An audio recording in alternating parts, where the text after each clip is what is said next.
வண்டி ஓட்டுறதை குறைச்சிக்கிட்டு சமாளிச்சிக்கணும்னா நாங்கள் வண்டி ஓட்டாத வீட்டில் உட்காந்து எங்களுக்கு சாப்பாடு எப்படி வரும்? ஓட்டியே எங்களால் சாப்பிட முடியல. வண்டி ஓட்டாத வீட்டில் உட்காந்துட்டா சாப்பாடு வந்துருமா? மோடி போட்டுருவாரா? மோடி எங்களுக்கு ஃபீஸ் கட்டுருவாரா? மோடி எங்களுக்கு வீடு கொடுத்துருவாரா? வீட்டுக்கு வாடகை கொடுத்துருவாரா? Current bill கட்டுவாரா?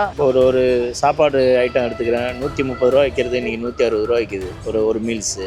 சாம்பார் சாதம் 80 ரூபா வைக்கிறது இன்றைக்கி ஒரு 120 ரூபா 112 ரூபா வைக்குது. இது எப்படியா இருந்தாலும் நம்ம உழைக்கிற அந்த சம்பளம் ஏறாமல் இப்படி பொருள் போகிறது விரயமாக தான் நான் பார்க்குறேன். இப்போ மானிய விலையில் ரஷ்யாவிலேருந்து பெட்ரோல் வாங்கிட்டு இருந்தோம், கச்சா எண்ணெயை வாங்கிக்கிட்டு இருந்தோம். அதே போல் ஈரானிலிருந்தும் கச்சா எண்ணெயை வாங்கிட்டு இருந்தோம். ஆனால் அமெரிக்கா சொன்னான்ற ஒரே காரணத்துக்காக நமக்கு குறைந்த விலையில் கிடைத்த கச்சா எண்ணெயை ரஷ்யாவிடமிருந்து நிறுத்திட்டாங்க. ஈரான் கிட்ட இருந்து வாங்கலை. ஈரானில் ஒரு துறைமுக போர்ட்டை கட்டிட்டு இருந்தாங்க, அதையும் நிறுத்திட்டாங்க. அப்போ அமெரிக்கா சொன்ன காரணத்துக்காக இந்தியாவுக்கு சலுகை விலையில் கிடைத்ததை எல்லாத்தையும் 2 நாடுகள்லையும் வேணான்னு இவர் சொன்னார். இப்போ இதனால் பாதிப்பு யாருக்கு வந்தது? அப்போ மக்களுக்கான பாதிப்பு தானே. இப்போ பெட்ரோல் டீசல் கேஸ் விலை ஏறிடுச்சு. ஏற்றி கேட்டால் யாரும் தரமாட்டுறாங்க. எங்களுக்கு சம்பளம் ஏற்றுறாங்களா கேட்குறாங்க. அதுக்கு நாங்கள் என்ன பண்ணுறது? நீங்களே சொல்லுவோம். பெட்ரோல் விலைலாம் உயர்ந்துருக்குல்ல, அதனால என்ன பிரச்சனை? விலைவாசியிலேருந்து எல்லாமே விலைவாசி ஏறி போயிருக்கு. டிஃபன் கடையில் போனால் அது விலை ரேட்டு ஜாஸ்தி, கேஸ் விலை ஏறுறதுனால அது ஒரு ரேட்டு ஜாஸ்தியாக இருக்குது. எங்கே போனாலும் வாழ்வாதாரம் கிடையாது. இப்போ நாங்கள் பெட்ரோல் விலை ஏறிச்சுட்டு போயிட்டு ஆட்டோ டிரைவருக்கு போயிட்டு ஒரு 10 ரூபா கேட்டால் கஸ்டமருக்கு கொடுக்குறது கிடையாது. மத்திய அரசு எதாவது முடிவு பண்ணி விலைவாசி கொஞ்சம் கம்மி பண்ணாக்கா தமிழ்நாட்டு மக்கள் வாழ்வாதாரம் கொஞ்சம் நல்லா இருக்கும். நாங்கள் அன்னன்னைக்கு சம்பாரித்து அன்னன்னைக்கு வாழ்க்கையை நடத்துகிறாரு. எங்களுக்கு எந்த ஒரு பொருள் எடுத்தாலும் விலைவாசி தான். எங்கள் சமூகத்தில் எங்களால் வாழவே முடியல. இந்த பெட்ரோல் டீசல் விலை உயர்வால் எல்லா தரமும் உயர்ந்துருக்கு, எதுவுமே குறையல. அரிசி பருப்புல இருந்து எண்ணெய் முதல் கொண்டு எல்லாத்துலேயும் விலைவாசி நாளுக்கு நாள் ஏறிக்கிட்டே இருக்கு. இட்லி 15 ரூபா விற்கிறாங்க, ஒரு தோசை 60 ரூபா விற்கிறாங்க, 2 தோசை 50 ரூபா விற்கிறாங்க. கேஸ் டிமாண்டுனால அப்படி விற்கிறாங்க. அதுக்கு முன்னே 10 ரூபா 8 ரூபா தான் விற்றுது இட்லி. எப்படி நான் சமாளிக்கிறீங்க?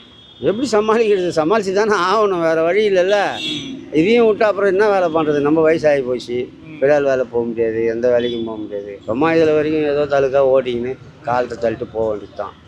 யாரை குறை சொல்லியும் ஒன்றும் கிடையாது. சாப்பாடு ஐட்டம் எடுத்துக்கிறேன், 130 ரூபா வைக்கிறது இன்றைக்கி 160 ரூபா வைக்குது ஒரு மீல்ஸு. சாம்பார் சாதம் 80 ரூபா வைக்கிறது இன்றைக்கி ஒரு 120 ரூபா 112 ரூபா வைக்குது. இது எப்படியா இருந்தாலும் நம்ம உழைக்கிற அந்த சம்பளம் ஏறாமல் இப்படி பொருள் போகிறது விரயமாக தான் நான் பார்க்குறேன். அவங்களுடைய செயல்பாடு குறைபாடுகளாக நான் பார்க்குறேன். மத்திய மாநில அரசு இதை முறைப்படுத்தணும், மாற்று பெருக்கத்தை முயற்சி பண்ணணும். அப்போ தான் நம்ம ஒரு ஸ்டேபிளுக்கு வர முடியும். அது இல்லைன்னா இது அப்படின்ற மாதிரி ஒரு ஸ்டேபிளுக்கு வரும். கச்சானா நம்மளுக்கு இங்கே வந்தால் தான் எரிபொருளுக்குன்றதுக்கு வரும். எதுவுமே வரல. இப்போ வருமானம் என்ன பண்ணுவாங்க? பாவம் ஏழைங்க புள்ள தத்தளிச்சுன்னு தான் இருக்குது. ஒரு இட்லி போயிட்டு போனால் கூட 12 ரூபான்றான். 2 இட்லி சாப்பிட்டு ஒரு வடை சொன்னால் 50 ரூபாய் பில்லு கொடுக்குறான். நீ நடைமுறை வாழ்க்கைக்கு நாங்கள் எப்படி சமாளிக்க முடியும் சொல்லுங்கள்? ஏதோ கூலிக்கு மாரடிக்கிற மாதிரி ஏதோ ஒரு ஆட்டோ ஓட்டுறோம், ஏதோ ஒரு வேலை செய்கிறோம், பெயிண்ட் வேலை செய்கிறோம், ஏதோ ஒரு வேலை செய்கிறோம். அவங்க என்ன பண்ணுவாங்க? இந்த தொழிலாளிகளாம் கஷ்டம் தான் போடுறாங்க.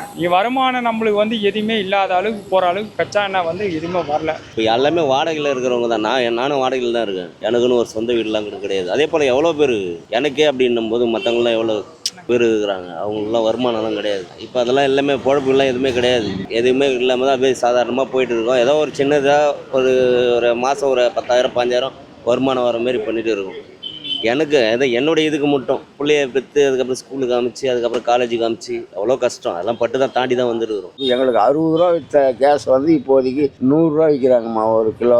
அதனால் எங்களுக்கு நஷ்டமாம்மா. பயணிகள் 10 ரூபா கூட சேர்த்து கொடுக்க மாட்டேங்கிறாங்க. அதே ரேட்டு தான் எங்களுக்கு தான் ஏறி போச்சு விலைவாசி. உங்களுக்கு மட்டும்தான் ஏறி போச்சான்னு சொல்கிறாங்க. அதனால் எங்களுக்கு எப்படியும் ஒரு நாளைக்கு ஒரு 200 ரூபா 300 ரூபா இழப்பு வருதுமா. அதனால் ஏற்றனதுனால கடந்த ஒரு 4-5 ஆண்டுகளாக 100 ரூபாய் பெட்ரோலை விற்றுக்கிட்டே இருக்கிறாங்க.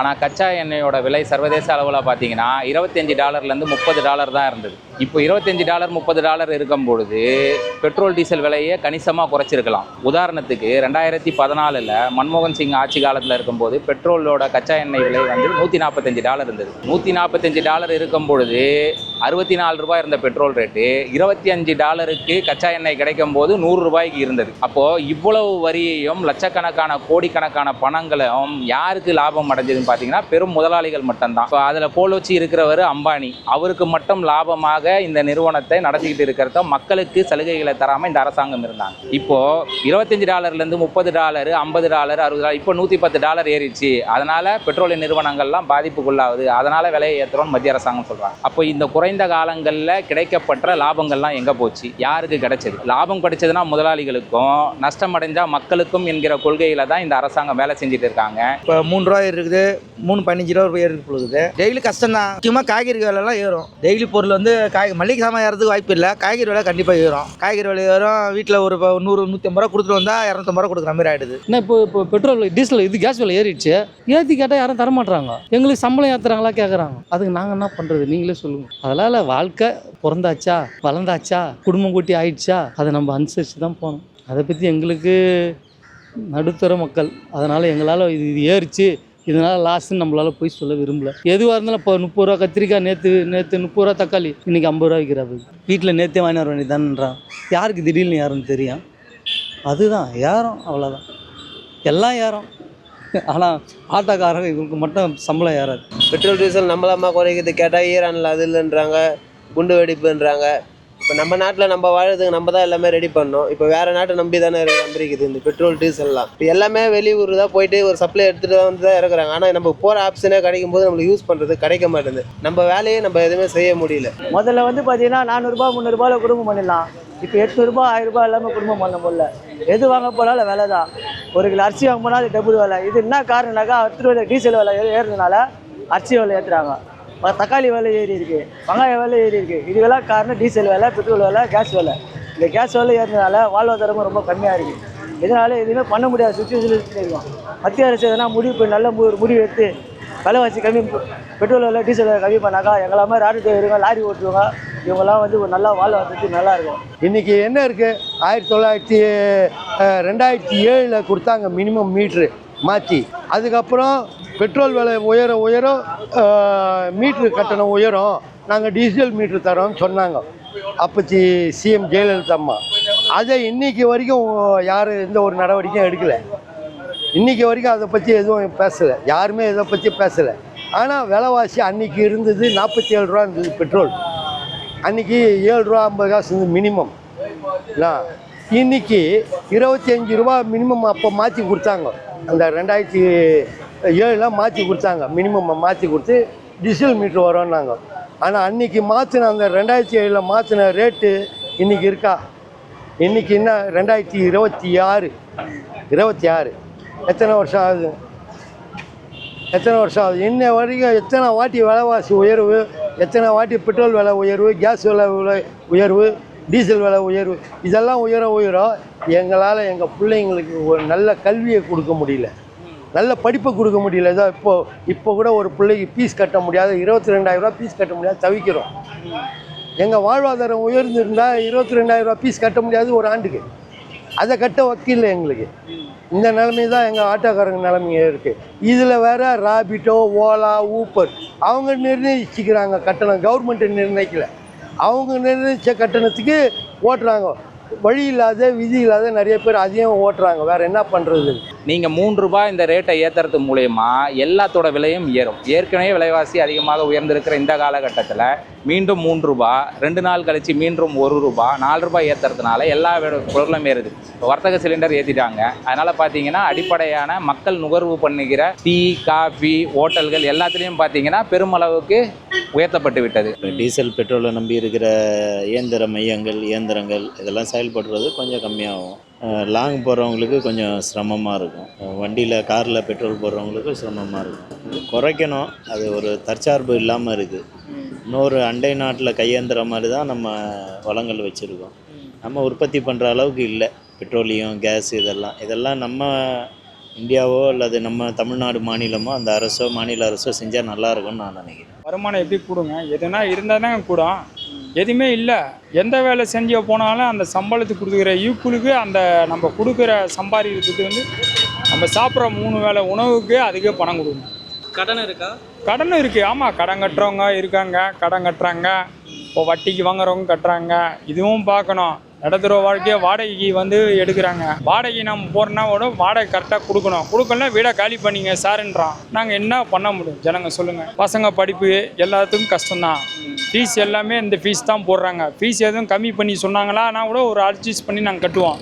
ஃபீஸும் கட்ட முடியல. இப்போ ஜனங்களோட மக்களோட குறையை வந்து நாங்கள் யார்கிட்ட சொல்ல முடியும்? கேட்டால் கச்சானா பிரச்சனைன்னு சொல்லிட்டாங்க. இது ஒரு ரொம்ப கஷ்டமாக இருக்குல்ல எங்களுக்கு. இப்போ இன்னைக்கு ஒரு தோசை 15 ரூபா விற்ற தோசை 30 ரூபான்னு விற்கிறாங்க தள்ளு வண்டியிலேயே. ஒரு இட்லி 7 ரூபா விற்ற இட்லி 15 ரூபான்னு விற்கிறாங்க. வடை 7 ரூபா விற்ற வடை 15 ரூபான்னு விற்கிறாங்க. எல்லா பொருளுமே விலைவாசி ஏறி போச்சுமா. அதனால் ஒரு நாளைக்கு ஒரு 200 ரூபாவில் செலவு பண்ணுறது இப்போ 300 350 ரூபா வந்து சாப்பாட்டுக்கு ஒரு நாளைக்கு 300 350 ரூபா ஆகிடுதுமா. அதாவது பெட்ரோலு டீசல் விலை மட்டும் ஏறினா பரவாயில்ல, அதை சார்ந்து பார்த்தீங்கன்னாக்கா காய்கறிலேருந்து அரிசியிலேருந்து நாங்கள் சாப்பிட்ற டிஃபன்லேருந்து எல்லாமே விலைவாசி இருக்குது. இப்போ நார்மலாக ஒரு ஹோட்டலுக்கு போனீங்கன்னாக்கா 10 ரூபாய்க்கு 4 இட்லி சாப்பிட்லாம். ஒரு இட்லி 10 ரூபா 4 இட்லி சாப்பிட்லாம். இப்போ அதே ஹோட்டலுக்கு போனீங்கன்னாக்கா கேஸ் உயர்ந்து விலை வேறதுனால அவங்க 4000 3000 கொடுத்து பிளாக்கில் வாங்குறாங்க. அதனால அவங்க என்ன சொன்னால் ஒரு இட்லி 20 ரூபான்றாங்க. இப்போ 4 இட்லி சாப்பிட்றதுல நாங்கள் 2 இட்லி தான் சாப்பிட முடியாது. ஏன்னா விலைவாசி அந்தளவுக்கு. ஏன்னா வருமானம் இல்லை. வருமானம் தான் 4 இட்லி சாப்பிடலாம். எங்களுக்கு இருக்கிற வருமானத்தை மாதிரி இப்போ எங்கள் வயிறை கம்மி பண்ணி தான் போக வேண்டியதாக இருக்குது. ஒரு சாதாரண ஒரு தள்ளு வண்டிகளில் போனாக்கா முதல்ல 50 ரூபா 60 ரூபாய்க்கு சாப்பாடு இருக்குது. இப்போ அந்த கேஸ் தட்டுப்பாடுக்காக விலைவாசி ஏறினதுனால கரெக்டான கேஸ் சப்ளை வராதனால ஒரு சாப்பாடு 120 ரூபான்றாங்க. சவாரி வரமாட்டேங்குது, பொழப்பு இல்லை, குடும்பத்தை காப்பாற்றணும், என்ன பண்ணுறோம் அதை யூஸ் பண்ணுறேன். இதெல்லாம் யாரால்? இந்த அரசாங்கம் என்ன வழி பண்ணியிருக்கு? இன்றைக்கி வரைக்கும் என்ன பண்ணியிருக்கு? தொழிலாளிங்களுக்கு ஏழைங்களுக்கு என்ன பண்ணியிருக்கு? ஒன்றும் கிடையாது. என்றைக்கும் அப்படியே தான். கீழே இருக்கிறோம் கீழே இருந்துக்கிட்டே இருக்கணும், மேலே இருக்கிறோம் மேலே போய்கிட்டே இருக்கணும். வீட்டில் எப்படி சமாளிக்கிறோன்னா என்னத்தை பண்ணுறது? நாங்கள் படுற பாடு எங்களுக்கு தான் தெரியும். ஒரு நாளைக்கு ஒரு வேளை சாப்பிட்றதே எங்களுக்கு பெரிய கஷ்டம். ஒரு நாளைக்கு ஒரு வேளை சாப்பாடு தான் எங்களுக்கு. எங்கள் வீட்டில் இருக்கிறவங்களுக்கு 3 வேளை சோறு போட முடியல. ஒரு 2 வேளை நான் போடணும் இல்லை, என்னை நம்பி வந்தவங்களுக்கு. என் பிள்ளைங்களுக்கு 3 வேளை போடணும் இல்லை. அதுங்களுக்கு நல்ல சாப்பாடு நல்ல கல்வியை கொடுத்தா தானே அதுங்க வாழ்வாதாரத்தில் முன்னேறும். ஒரு பிரதமராக வந்து ஒரு நாட்டு மக்களுக்கான அறிவுரையை சொல்லியிருக்கிறாரு. நாட்டு மக்கள் என்ன நினைக்கிறாங்கன்றதையும் அவர் கருத்தில் ஏற்றுக்கணும். என்ன விஷயம்னா, இவர் போய் இஸ்ரேலில் பாராளுமன்றத்தில் பேசிட்டு வந்த பிறகு தான் இஸ்ரேலும் அமெரிக்காவும் இணைஞ்சு ஈரான் மீது போர் தொடுக்கிறாங்க. இப்போ மானிய விலையில் ரஷ்யாவிலேருந்து பெட்ரோல் வாங்கிட்டு இருந்தோம், கச்சா எண்ணெயை வாங்கிக்கிட்டு இருந்தோம். அதே போல் ஈரானிலிருந்தும் கச்சா எண்ணெயை வாங்கிட்டு இருந்தோம். ஆனால் அமெரிக்கா சொன்னான்ற ஒரே காரணத்துக்காக நமக்கு குறைந்த விலையில் கிடைத்த கச்சா எண்ணெயை ரஷ்யாவிடமிருந்து நிறுத்திட்டாங்க. ஈரான் கிட்ட இருந்து வாங்கலை. ஈரானில் ஒரு துறைமுக போர்ட்டை கட்டிக்கிட்டு இருந்தாங்க, அதையும் நிறுத்திட்டாங்க. அப்போ அமெரிக்கா சொன்ன காரணத்துக்காக இந்தியாவுக்கு சலுகை விலையில் கிடைத்ததை எல்லாத்தையும் 2 நாடுகள்லையும் வேணான்னு இவர் சொன்னார். இப்போ இதனால் பாதிப்பு யாருக்கு வந்தது? அப்போ மக்களுக்கான பாதிப்பு தானே. அப்போ முதலாளிகளுக்கு ரஷ்யாவில் வந்து அதானிக்கு வந்து லாபம் கிடைக்கும் போது நீங்கள் கண்டினியூ பண்ணிட்டு இருந்தீங்க. இன்னைக்கு சுமைன்னு வந்த பிறகு மக்கள் மீது சுமத்துறீங்க. சரி, பயன்படுத்த வேண்டாம்னு சொல்கிறீங்க. நீங்கள் கடந்த 2 மாத காலமாக 5 மாநிலத்தில் தேர்தல் நடந்திருந்தது. இந்த 5 மாநில தேர்தல்களையும் எல்லாத்துலேயும் பிரச்சாரம் போனீங்க. எல்லா அமைச்சர்களும் போனீங்க, நீங்களும் பிரச்சாரம் போனீங்க. ரோட் ஷோ, ஏகப்பட்ட ரோட் ஷோ நடத்திருக்கீங்க. 40-50க்கும் மேற்பட்ட ரோட் ஷோ நடத்திருக்கீங்க. வாகன அணிவகுப்புகள் நடத்திருக்கீங்க. அப்போல்லாம் தெரியலையா உங்களுக்கு? அப்போ கச்சா எண்ணெய் விலை ஏறலையா? இதே தேர்தல் நடந்த காலத்தில் தானே போரம் நடந்துக்கிட்டு இருந்து. அப்போ ஏற்றாத இந்த விலையை ஏன் இப்போ ஏற்றுறீங்க? அப்போ தேர்தல் நாடகம் முடிஞ்சிடுச்சு. அதனால் மக்கள் தலையில் சுமையை சுமத்தலான்ற பேரில் அவர் வாய்க்கு வந்ததை சொல்லிக்கிட்டு இருக்கார். ஊருக்கு உபதேசம் பண்ணிகிட்டு இருக்கிறாரு. ஊரில் நாட்டில் என்ன நடக்குதுன்னே தெரியாமல் இருக்கிற ஒரு பிரதமராக இருக்கிறாரு. இது இந்தியாவோட மிகப்பெரிய துரதிர்ஷ்டம். வேற ஒன்றும் செய்யறதுக்கு இல்லை. மோடி என்ன சொன்னாங்கன்னா, நாடு நெருக்கடியில் இருக்கு, 3 ரூபா தான் ஏற்றிருக்கிறோம், நீங்க வண்டி ஓட்டுறதெல்லாம் குறைச்சிக்கிட்டு சமாளிச்சிங்கன்னா. வண்டி ஓட்டுறதை குறைச்சிக்கிட்டு சமாளிச்சிங்கன்னா நாங்கள் வண்டி ஓட்டாத வீட்டில் உட்காந்து எங்களுக்கு சாப்பாடு எப்படி வரும்? ஓட்டியே எங்களால் சாப்பிட முடியல. வண்டி ஓட்டாத வீட்டில் உட்காந்துட்டா சாப்பாடு வந்துருமா? மோடி போட்டுருவாரா? மோடி எங்களுக்கு ஃபீஸ் கட்டுருவாரா? மோடி எங்களுக்கு வீடு கொடுத்துருவாரா? வீட்டுக்கு வாடகை கொடுத்துருவாரா? Current bill கட்டுவாரா? இல்லை எங்கள் வீட்டு பெண்கள் ஏதோ ஒரு டைம் பாஸுக்கு கேபிள் டிவி பார்க்குறாங்க, அந்த கேபிள் கட்டணும் 100 ரூபா இருந்தது. 100 ரூபா கட்டுவோம், ஒரு கிஃப்ட்டு தருவான், ஒரு கிண்ணம் ஒன்று தருவான். ஆனால் இன்றைக்கி 350 ரூபா கட்ட சொல்கிறான், 320 ரூபா கட்ட சொல்கிறான் கேபிள் டிவி கனெக்ஷன் காசு. அது அந்த 300 ரூபா கட்டினா சில சேனல் வராதுன்றான். உட்காந்துருந்தா அதெல்லாம் அவர் கட்டுவாரா? மோடி கட்டுவாரா? இல்லை இருக்கிற சிஎம் கட்டுவாரா? யார் கட்டுவாங்க? நாங்கள் தானுங்க எங்கள் வீட்டுக்கு சிஎம்மு. நாங்கள் சம்பாரிச்சா தாங்க நாங்கள் செய்ய முடியும். எங்களுக்கு சம்பாதனையே இல்லைன்னும் போது நாங்கள் என்னத்தை? இவர் சொல்கிறாரு வாகனத்தெல்லாம் குறைச்சின்னு வீட்டில் உட்காந்துங்கன்னா நாங்களாம் என்ன சொந்த வண்டியாக வச்சுன்னுக்கிறோம், சொந்த காராக வச்சுக்கிறோம். நாங்கள் அதெல்லாம் இது பண்ணுறதுக்கு பிஸ்னஸ் மேனாக நாங்கள்லாம் சொல்லுங்கள். நாங்கள்லாம் இன்றைக்கி வண்டி எடுத்து ஓட்டினா தான் 1000 ரூபா ஓட்டினோம்னா 300 ரூபா 350 ரூபா வண்டிக்கு தீனி போடுறோம். அப்போ மீதி அதில் எவ்வளோ இருக்கும்? 600 ரூபா 650 ரூபா இருக்கும். அந்த 600 ரூபா 650 ரூபா காலையிலேருந்து சாயந்தரம் வரைக்கும் எங்களுடைய செலவு ஒரு 50 ரூபா போடுங்க. 100 ரூபா கூட வேணாம், 50 ரூபா டீ செலவு போடுங்க. 600 ரூபா. இந்த 600 ரூபாயில் வண்டிக்கு வாடகை 350 ரூபா கட்டணும். 250 ரூபாய் வச்சு எங்கள் வாழ்வாதாரத்தில் நாங்கள் வசந்துருவோமா? மேலே போயிடுவோமா? சொல்லுங்கள். நீங்கள் அவர் மோடி சொல்கிறாருன்னு கேட்குறீங்களே, இதுக்கு பதில் சொல்லுங்கள்.